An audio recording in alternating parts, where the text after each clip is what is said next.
இப்போது பாப்பா வந்து ஸ்கூல்லேருந்து வர டைம் சரிங்களா. இப்போ கரெக்டாக மணி வந்து பார்த்திங்கன்னா 3:22 ஆகுது. ஐ மீன் என் ஃபோனில் இன்னும் ஒரு 10 நிமிஷத்தில் வந்துடுவா.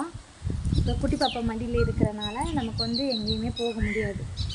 கூப்பிட்டு போகலாம் அப்படின்னா மேடம் வந்து எப்படி அங்கே ரோட்டில் எல்லாம் கூப்பிட்டு போகிறது பாவம் இல்லை, வெயில் வேறு ரொம்ப அதிகமாக இருக்குது, அதனால நாங்கள் போகலை.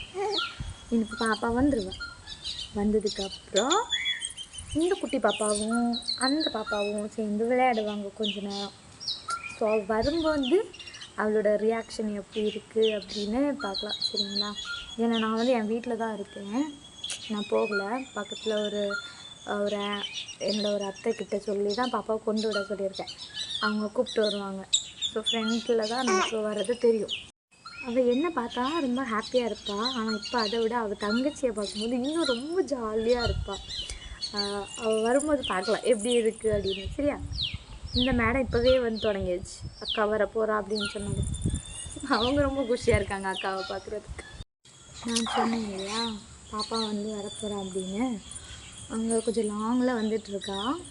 நம்ம வந்து பார்க்கலாம் அவளோட ரியாக்ஷன் எப்படி இருக்குது. இங்கே பேசுகிறாங்க, அக்கா வர போகிறாளா.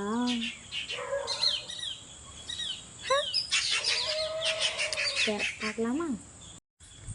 லாங்கில் நான் வந்துட்டுருக்கா, அவளோட ரியாக்ஷன் நம்ம பையன் பார்க்கலாம் சரிங்களா. ஒன்றா ஃபோட்டோ எடுக்க போகிறேன்.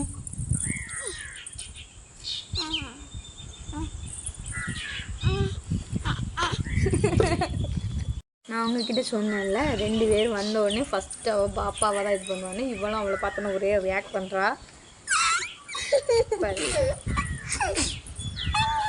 அதுக்கப்புறம் 2 பேரும் இருக்க மாட்டாங்க.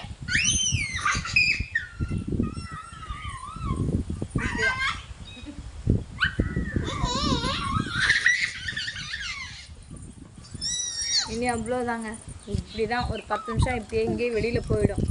அதுக்கப்புறம் பாருங்க 2 பேரும் ஒரு குதிப்பு தான்.